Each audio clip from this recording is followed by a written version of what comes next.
You're tuning in to the Black Hollywood Live Network, featuring news, interviews, and commentary on all things Black Hollywood. Hollywood redefined. From Los Angeles, California, presented by Maria Menounos and streaming live thanks to Akamai Technologies. This is Black Hollywood Live. Justice is served. Featuring the week's roundup and commentary on legal news. Black Hollywood Live. Hollywood redefined. You're listening to Black Hollywood Live. And now, the host for Black Hollywood Live, Justice is Served. Hello, everyone. I am Mari Fagel. My co-host, Ebony Williams, is out of town this week, but here to join me today. I'm very excited about this. This is Aqeela Sherrills. I want to tell the audience how I met him first, then I'd like Aqeela to introduce himself. He is a fascinating campaigner against gang violence and against the death penalty. And the way I met Aqeela was last year at UCLA. There was a debate against the death penalty. Prop 34 was on the ballot last November to abolish the death penalty in California, and I heard him speak, and I just thought he was so fascinating. I had to have him on our show. So Aqeela, thank you so much for joining us. Thank you so much, Mari, for the invitation.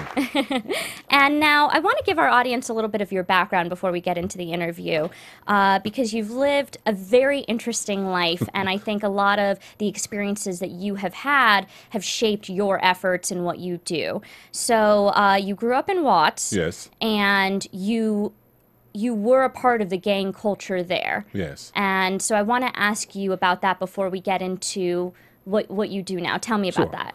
Yeah, I grew up in Watts in the Jordan Housing Projects. I'm the youngest of 10 kids in my family. And, we grew up poor, and all of the challenges that comes with poverty. But I was fortunate. Although we didn't have a lot of material possessions, we had a huge imagination as kids. And one of the things that we used to do on a consistent basis, we get together and talk about this thing we call the story. And the story was kind of like, we'd be walking down the street and fall in a hole and meet this Chinese master who would bless us with special powers and gifts, kind of like the Power Rangers, and we would utilize these powers to change the world. And we told the story so much as kids that the story literally became my mantra. And I believe that one day I would grow up and do something great. And it was a theme that played in my imagination, to this day. Growing up in Watts was challenging. I lost one of my really good friends, Ronzel Pointer, in junior high school, was shot and killed on campus.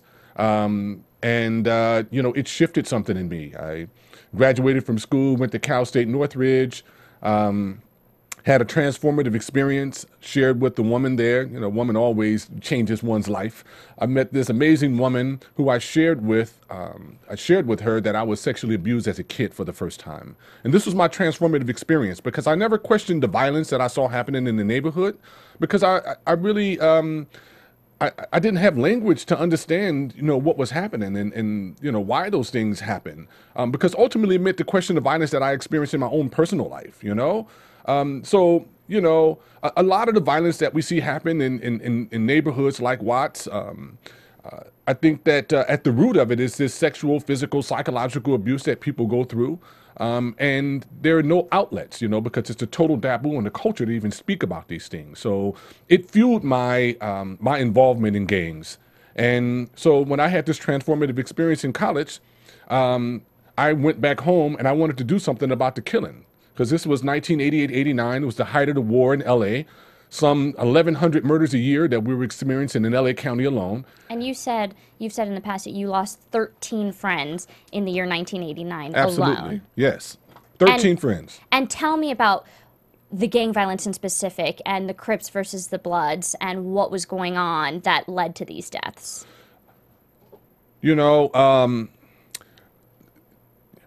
Some folks, like to. I don't see myself necessarily as an anti-gang activist. I'm actually pro-gang because I believe that gangs are surrogate families.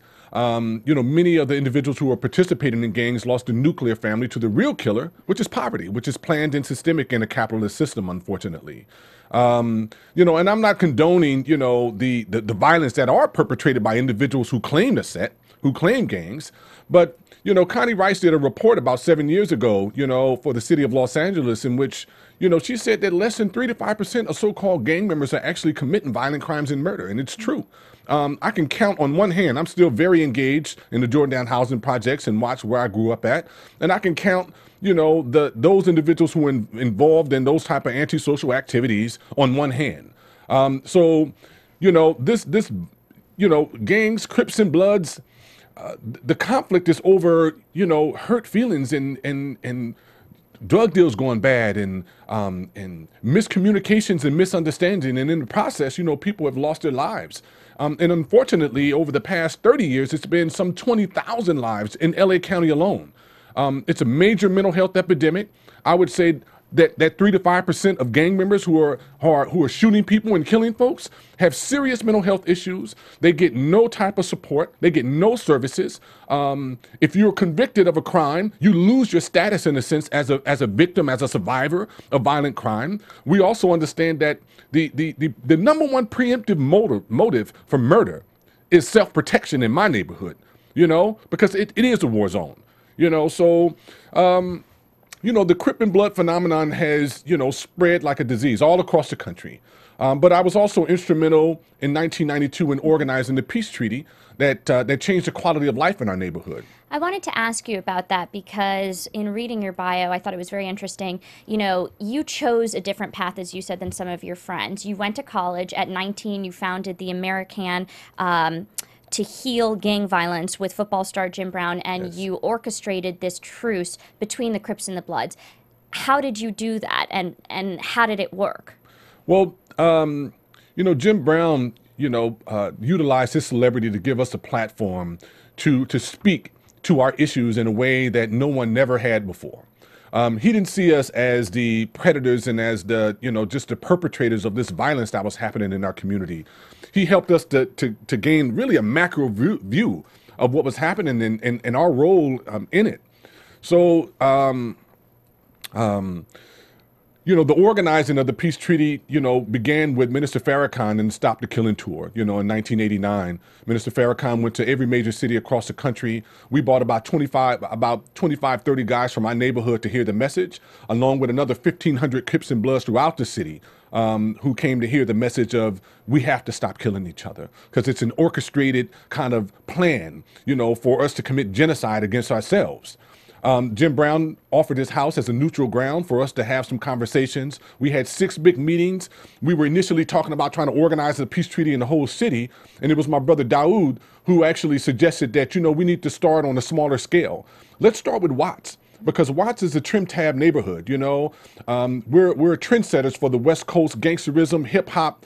So he was like, hey, if we bring together the 4 major housing projects, we would create a domino effect for peace throughout the city.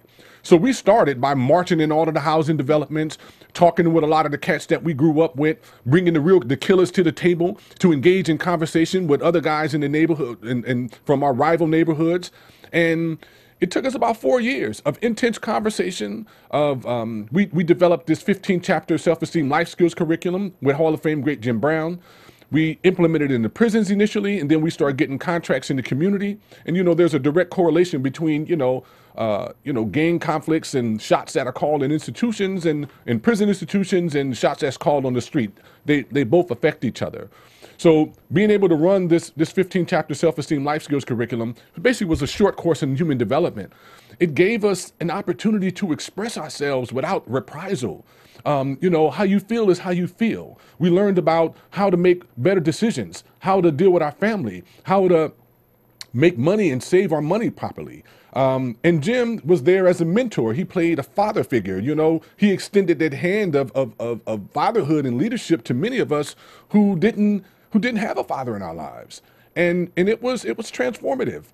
And what I think is interesting is that earlier you called gang violence in the Watts neighborhood and in Southern California, you called it a war zone. Yes. And you have said that a lot of the people in those neighborhoods suffer from many of the same symptoms as war veterans, PTSD, things like that. So what can you do when they grow up in a culture like that to try to prevent gang violence besides, what you just mentioned in terms of these symptoms that they're dealing with? Well, I think that more recently, social workers have now done, studies and research and everything to see that individuals are suffering from post-traumatic stress disorder and hypervigilance. That the way that we begin to address those things is that we have to address the root causes of them. We have to create sanctuary in the personal life of individuals, and we have to create safe spaces in the community where people can congregate and go and know that, that they're protected, so that we could have like some authentic conversations and dialogues, as well as we have to introduce people to alternative healing technologies. I mean, for an example, just like say massage therapy, rarely do we attach therapy to the end of massage. You go in the neighborhood and you say, hey, I want to take you to get a massage. People start thinking about a happy ending, And I'm like, no, I'm not talking about that type of massage, bro. I'm talking about the massage in which we move the etheric energy in the body. That, there's a real correlation between, touch and the moving of the ley lines that are in the body with relieving stress. Introducing folks to somatics, helping them to understand the mind-body connection, because a lot of times we really they don't teach these things in school. They don't teach life skills necessarily. They do these things as electives. So we have to introduce folks to alternative healing technologies. I'm also partial on these dual diagnosis things that are happening in the neighborhood, where so many of our young folks are getting diagnosed as what do you call that? This, I can't even think of the name of this thing, but people are being diagnosed with I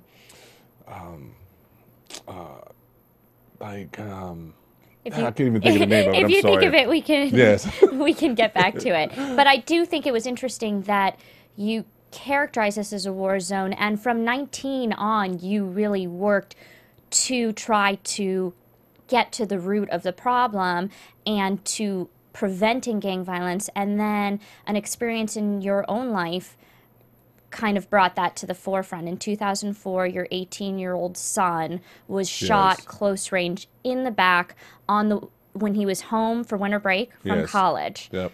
And you have said that you think possibly the fact that he was wearing a red sweater over his shoulders may have identified him with the Bloods, and it may have been because of gang violence. Potentially, yes. And what I think is so interesting when I read this story about what happened to your son is it has really shaped what you do. And I want to read a quote, something that you said.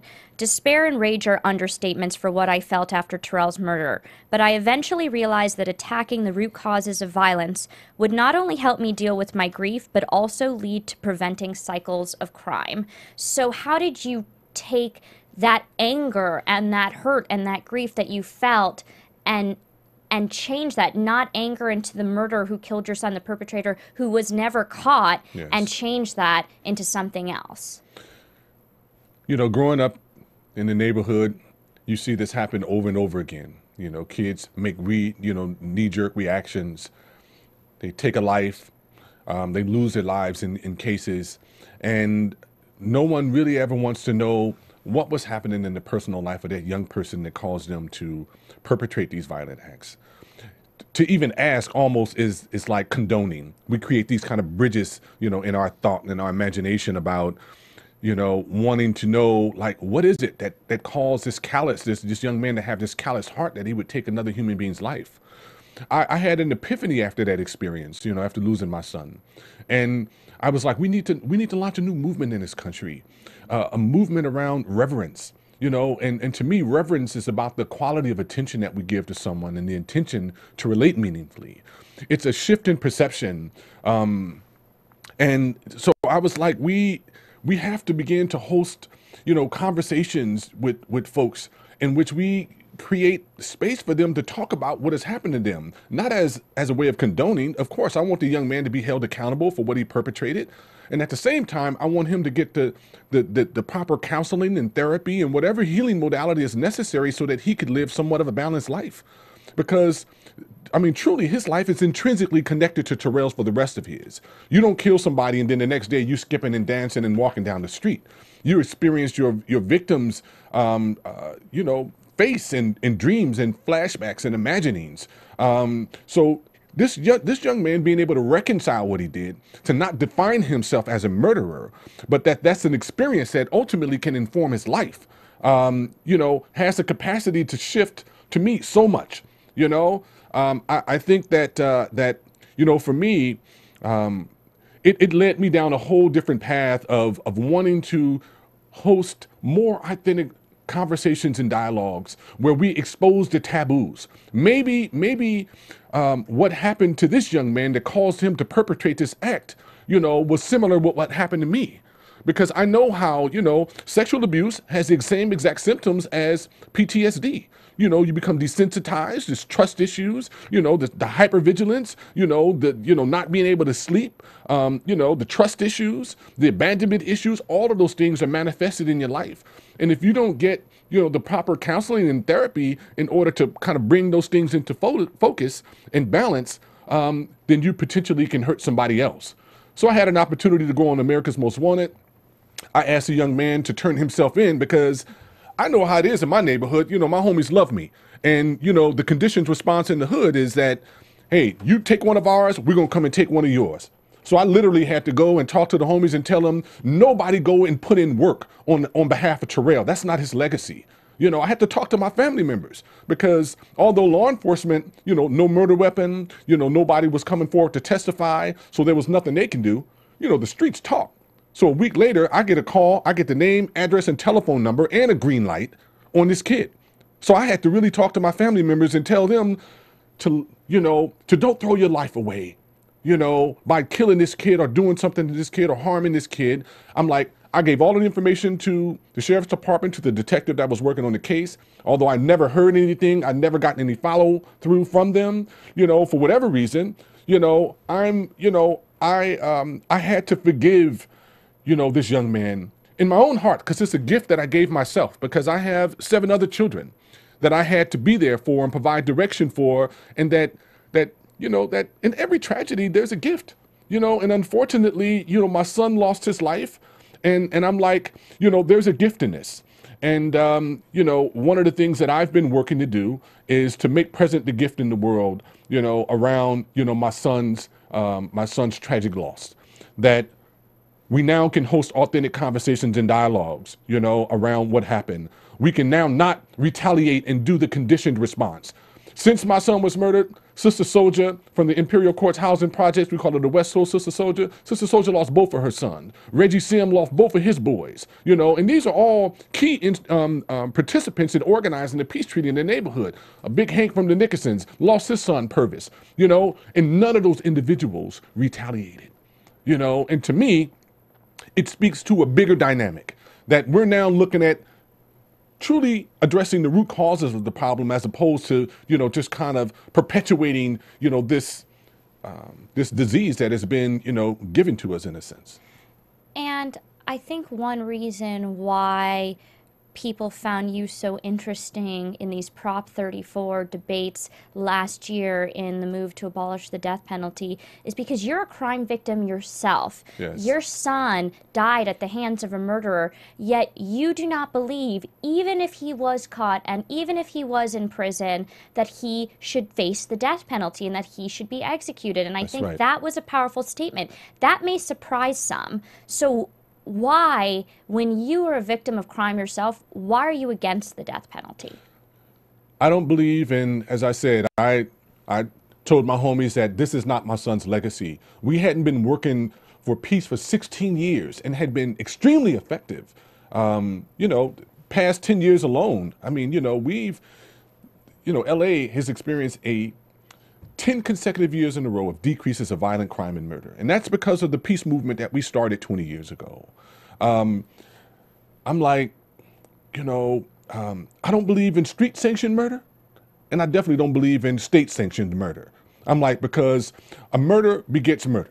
It's like, there's no resolution. There's no, you get no closure, people who who get the death penalty, you know, they're in and out of court for the next 27 years. The family is kind of dragged through that process over and over again, having to relive the experience of losing a loved one over and over again.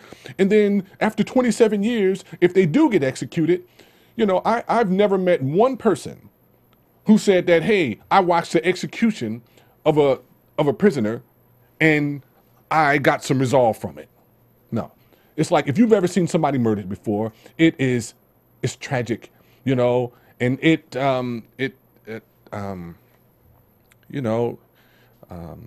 affects you, you know. So I can't imagine, you know, anybody getting any closure, you know, from the death penalty. So I don't believe in it, because I'm like, you know, it just re-victimizes, you know, the survivors, the survivors of the crime. And I'm like, you know, not in my name, you know, not in my name. And other than the moral point of view on wanting to abolish the death penalty, there is the economics of it, and that was at the forefront of the debate last year. I want to read some statistics for our audience. Our death penalty system costs California taxpayers $137 million each year. That's according to the California Commission on the Fair Administration of Justice. In contrast, permanent imprisonment, lifelong incarceration with no chance of parole for all inmates currently on death row would cost just $11.5 million. Now, Prop 34 failed last year on the ballot. So I want to ask, what can you do now? And the people who support abolishing the death penalty in California, what's your next move? Well, you know, one of the things that we're focused on right now is preventing any deaths from going forward. So, you know, there's been a lot of work around, you know, eliminating this, you know, the drug system that they use in order to execute people.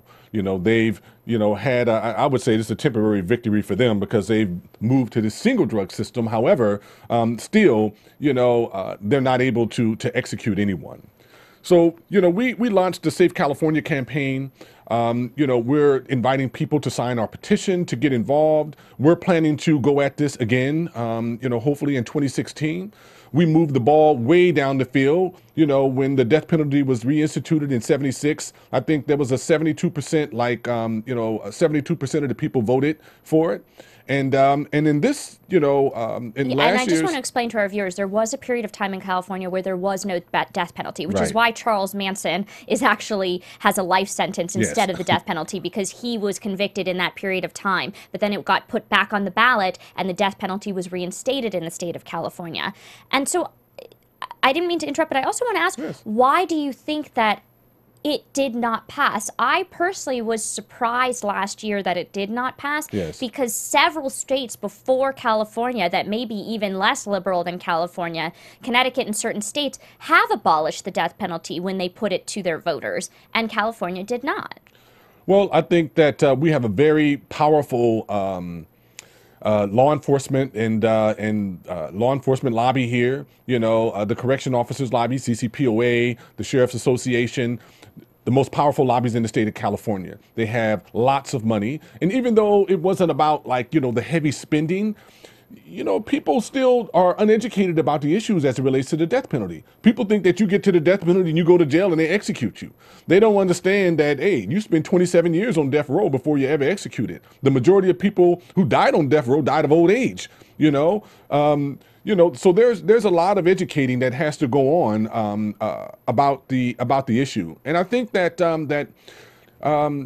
you know, when you look at, you know, the issues that affect African Americans versus those that affect white folks in the state, it's different. We have a different perspective, a different conceptual frame in which we're viewing the issue to. So how it's languaged, how it's presented to, you know, to those who actually experience the brunt of violent crime and murder, and, you know, who, you know, African Americans, Latinos, I think we make up the majority of the 733 people who are on death row in the state. You know, sometimes it's the framing. And I think that we did an excellent job with during the campaign on trying to get at some of those issues. But at the same time, we had, you know, 3 strikes on the ballot. There were several other major issues on the ballot that heavily affected the African American community that kind of, I think, divided the vote a bit. And then also, you know, just investment, resources. You know, we got to have resources. The cities in which we didn't do as well, numbers wise, like San Bernardino County, you know, Kern County, San Diego, Orange County. You know, we didn't have like, you know, really strong on the ground campaigns in those particular communities. And I think that, so there's still a lot of educating that has to happen. But, you know, to me, I see it as a victory. I think the next time that we go, we're gonna win. I mean, we moved the ball, some 20 odd points down the field. And I'm hopeful that when we take this back to the voters in California, they're going to eliminate this broken system, because it doesn't work for us, nor does it work for, for the families who are, losing their loved ones to these tragic, violent murders. And so that'll be an issue facing California voters, as you said, in 2016. An issue right now going on in both houses of the state legislature is prison overcrowding. And I want to tell the audience about something that happened this week. A new plan was approved by both houses of the state's legislature on Wednesday, where the state will ask a panel of federal judges to reconsider an end-of-year deadline to ease prison overcrowding, saying the state would prefer instead to spend funds on rehabilitation and mental health services for inmates. And I want to read some statistics for our audience as well. The state holds 120,000 prisoners in 34 facilities, and they must reduce the prison population by about 8,000. That's what the panel of judges had said. Yes. And this was due to a lot of lawsuits about the poor conditions in prisons right now. And you take a different perspective on this, rather than, moving these prisoners around into private lockups, county jails, out-of-state prisons over the next 2 years, which was a plan that was thrown around. You believe in spending those funds on rehabilitation and mental health services. How do you think that will ease prison overcrowding, especially with the poor conditions currently going on? Well, the majority of folks who are incarcerated are there for drug reasons, for addiction and different things like that. To me, it's ridiculous that we're trying to apply a criminal justice solution to a health problem. So, one of the things that we need to do is all of the individuals who are in prison for drug-related crimes, we need to, that's a health issue. We need to approach it with a health solution. So they don't need to be in prison in the first place. They need to be in community-based alternative programs, substance abuse programs, mental health programs, where they can get the proper counseling and therapy and services that they need in order to bring some balance into their life. One, that would decrease the prison population like majorly. The second thing is sentencing laws. This is the thing that actually is causing the overcrowding in the prisons, is, over sentencing people, all of the mandatory minimum sentences, which is just ridiculous, and it's costing taxpayers hundreds of millions of dollars for, petty crimes. The second offense, the second strike offense, folks is going to jail, for extended periods of time, which is just for minor violations. It's like, come on now, we have to stop this, because, we're becoming a police state around here, I think that also that, government has to create a much stronger partnership, with community-based, alternative solutions. Now, I'm with evidence-based practices, programs that have evidence-based practice that's proven to, decrease, their addiction to drugs and, their recidivism. I mean, going back and forth to prison and all of these particular things. But also, I'm heavily in support of community-based organizations, small mom and pop, nonprofits in the neighborhood that have, these homegrown solutions that have also been effective. I think that the state needs to fund both these type of initiatives. Now, I know that Steinberg is proposing like a $75 million investment in these programs. It's far too little money. I mean, we need to bring that up to about maybe $300-400 million. And then there needs to be some systems put in place in county municipalities and cities all across the state to ensure that those resources actually get to community. Because, But taxpayers will ask, where is that money going to come from other than our pocket or defunding other important programs? And I have a feeling I know the answer to this in terms of the death penalty being one big, source of funds. But Yes. but where would this money come from to fund these programs? The money can come directly from, we're operating in the black right now. We have a $700 million surplus. I'm like, the money can come right there, from there. I think that we can decrease the amount of resources that we're spending on prisons. I'm like, there's always been the argument that it takes less to educate a child than it takes to incarcerate, folks inside of institutions. I think that we need to really look at that. There's a lot of money that we waste, in prison systems. There's a lot of money that we waste in these over sentencings, all of these extra judges, all of these extra prosecutors, all of these extra folks that we're paying for. But some may ask, why spend that money on these prisoners or on these programs as opposed to on education? Like you said, education may need the funds, and starting it at that early stage. Well, honestly, I'm like, it's not about spending money necessarily on the prisoners. It's like, we have a thing called the Department of Corrections and Rehab. I mean, correct and rehab, so that you cut recidivism. I'm like, if you're creating a permanent, prison, a permanent prison population, that is paying folks and people are eating and living off of this system. I'm like, come on now, That's why I want to read a statistic for our audience. You said the California Department of Corrections and Rehab, they reported in November 2011 that 2 out of every 3 people leaving its prisons were back within 3 years. And it is that recidivism that is a problem in terms of this overcrowding. And you mentioned some local programs that you thought were beneficial. I read an article you wrote where you said that San Bernardino County has partnerships with local educators and workforce programs to prepare prisoners for effective reentry. And then you mentioned another program, Fresh Lifelines for Youth, which starts even earlier, providing teens who've broken the law with mentoring and other support to put them on the right path. And 3 out of 4 teens in their program avoid future offenses and go on to graduate high school. So is that the answer here? That's the answer. There's hundreds of organizations and programs that are operating in cities all across the state that have been extremely effective at decreasing recidivism, and in making communities safe.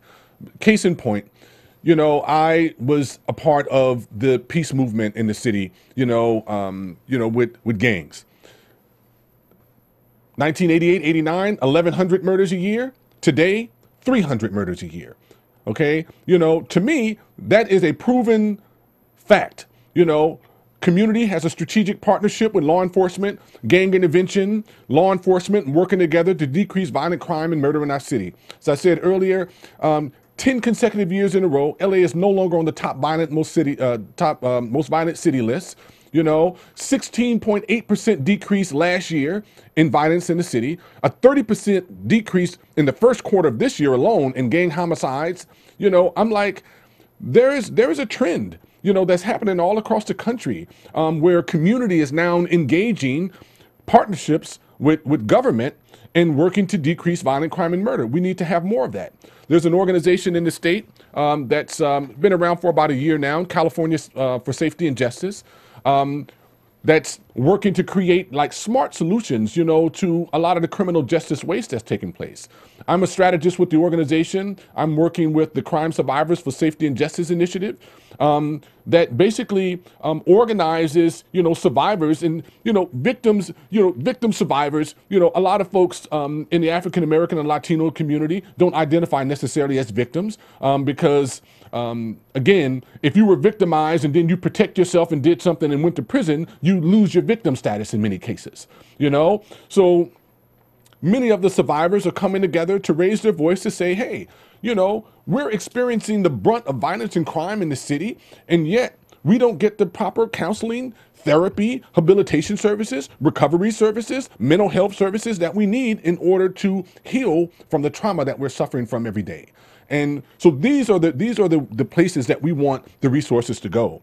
Right now, we're doing a countywide campaign. We call it the Think Twice campaign, in which we're bringing together both traditional and non-traditional victims and survivors of violent crime and educating them about the issue so that we can raise our collective voice to be able to get resources to families to support them in their healing journey, because it's like, AB 109, $1.2 billion flows into our community. How much does community-based organizations get?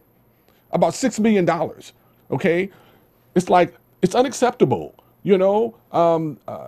If the first line of any public safety effort in the community is the community in itself, and so traditionally, we tend to think that that the victim community is kind of like white middle class women, and they've been at the forefront. The CVUs, Crime Victims United of the world, has been instrumental in pushing a lot of the doom and gloom legislation in the state, from 3 strikes to juvenile life without the possibility of parole, all of these things. And we now see that it doesn't work, and we empathize with them as a survivor of a violent crime. I empathize with them, but I'm here to say that I'm like, to my white allies, in Riverside and in Orange County, that in my neighborhood, we experienced the brunt of violence and crime in the state.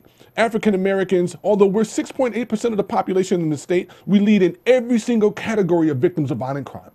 And I'm like, we don't get the necessary services and resources. I'm like, support, real change, support transformative change in our communities by redirecting these resources into efforts that have proven to decrease violent crime and murder. The gang intervention prevention movement has been wildly successful, at decreasing violent crime and murder on the streets in our community.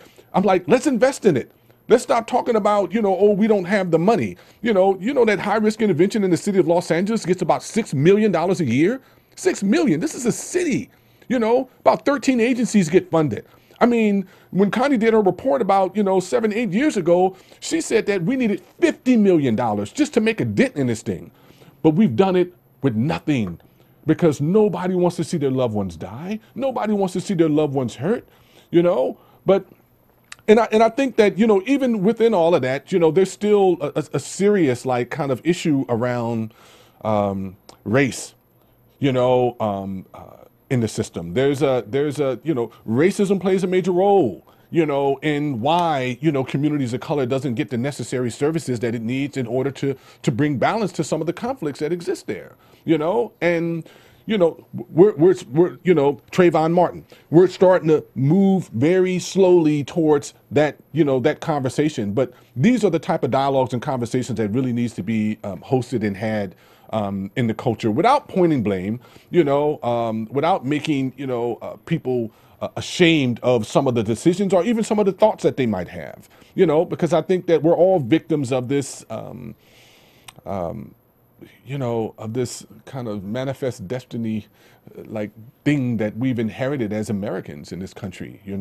We've all been collectively wounded, and then we have to contend with the illusions that are created around, Black America, white America, brown America, Asian America. I'm like, no, we're Americans, and we need to come together and sit down at the table and deal with some really hard issues, yeah.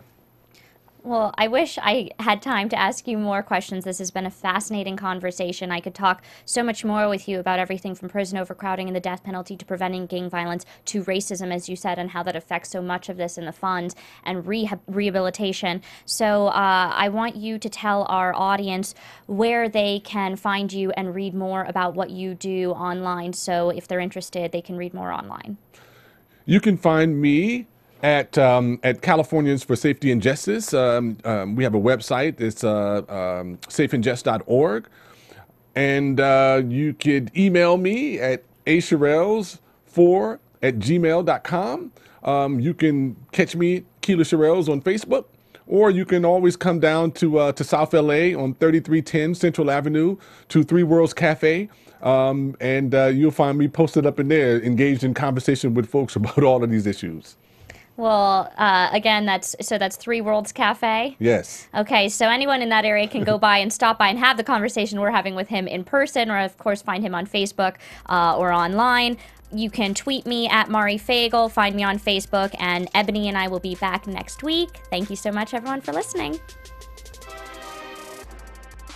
From producers Maria Menounos, Kevin Undergaro, Phil Svitek, Dario Kristen, and the entire BHL staff, we would like to thank you for tuning in to the Black Hollywood Live Network.